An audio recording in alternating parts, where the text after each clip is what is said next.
আমরা দেখতে পাচ্ছি যে একটি গুরুতর আহত হয়েছে, একজন খুবই গুরুতর আহত হয়েছে। তাকে এই মুহূর্তে তিনি গুরুতর, কিন্তু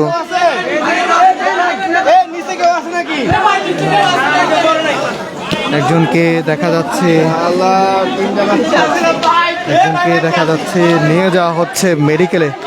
তিনি এই যে দেওয়ালটি ভাঙনের চেষ্টা করছিলেন, সেই দেওয়ালটি কিন্তু আসলে ভেঙে পড়ে এবং তাকে গুরুতরভাবে তিনি কিন্তু আহত হয়েছেন এবং তাকে নিয়ে যাওয়া হচ্ছে। আপনারা দেখতে পাচ্ছেন যে তাকে নিয়ে যাওয়া হচ্ছে মেডিকেলের দিকে, কিন্তু আসলে নিয়ে যাওয়া হচ্ছে।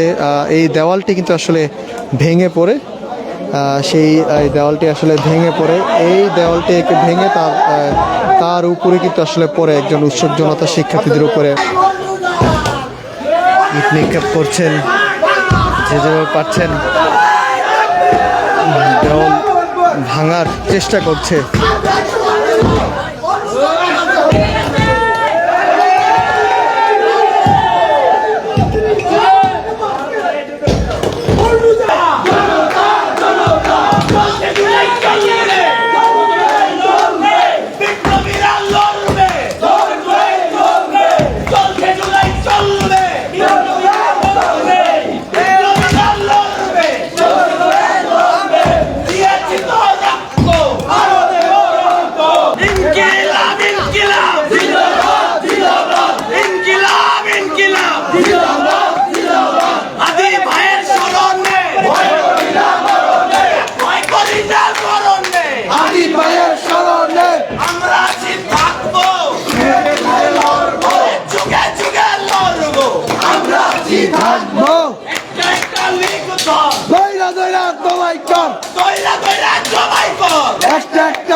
Amin.